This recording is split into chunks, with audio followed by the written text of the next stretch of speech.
2022년 예수와 함께 사순절 묵상 34번째 날입니다. 오늘 묵상의 제목은 에베소 교회에 보내는 말씀입니다. 하나님 말씀은 요한계시록 2장 1절에서 7절 말씀입니다. 세번역 성경으로 읽겠습니다. 에베소 교회의 심부름꾼에게 이렇게 써보내라. 오른손에 7별을 쥐시고 7 금촛대 사이를 거니시는 분이 말씀하신다. 나는 내가 한 일과 내 수고와 인내를 알고 있다.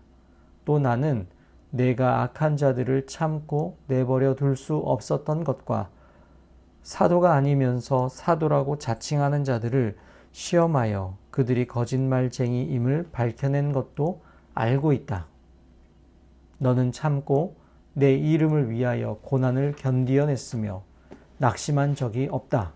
그러나 너에게 나무랄 것이 있다. 그것은 내가 처음 사랑을 버린 것이다.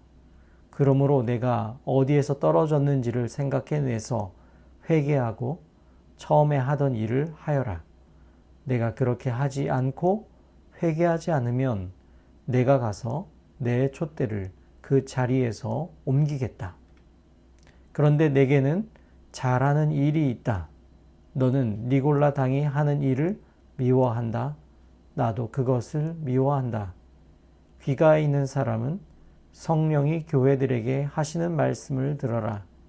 이기는 사람에게는 내가 하나님의 낙원에 있는 생명나무의 열매를 주어서 먹게 하겠다. 아멘. 오늘 묵상 자료는 정신일 교우께서 읽어주시겠습니다.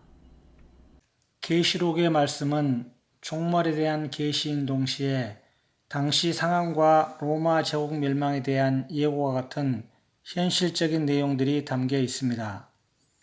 이 예언의 말씀은 교회가 읽고 듣고 지키라고 기록된 말씀입니다. 또한 소아시아 7교회로 대표되는 모든 교회가 어떤 마음으로 혼란과 고통의 시대를 통과해야 하는지 보여주는 소망의 책이요 찬송의 노래입니다. 에베소는 소아시아에서 가장 큰 도시였습니다. 교통과 무역의 요지였던 만큼 수많은 신비 종교와 마술, 이교도의 신들이 모여 있었지요.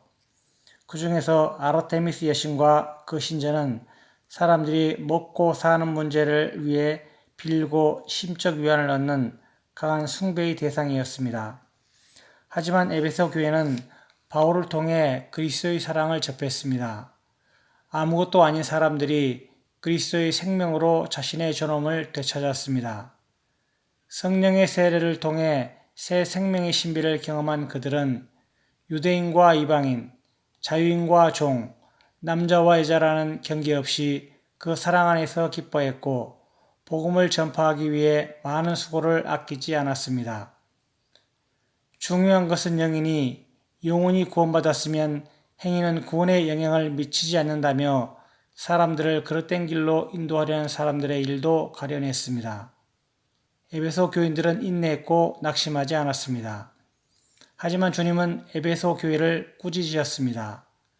처음 사랑을 잃어버렸기 때문입니다. 교회가 직면한 문제를 해결하는 데 집중하다 보니 경계와 장벽이 생겼습니다. 주님은 잘못된 일들을 분별하고 악과 싸우는 것이 중요하지만 사랑의 원천에서 멀어진 것을 돌이키라고 책망하십니다. 참회하고 처음 행위를 찾으라고 명하십니다. 오늘날의 교회도 주님의 말씀을 들어야 합니다. 우리 역시 싸우느라 더 근원적인 것을 잃었습니다. 세속적인 것들이 교회 안에 침투하는 것은 아닌가. 그래서 가르고 의심하고 시험하느라 처음 사랑을 잃어버리진 않았는지요.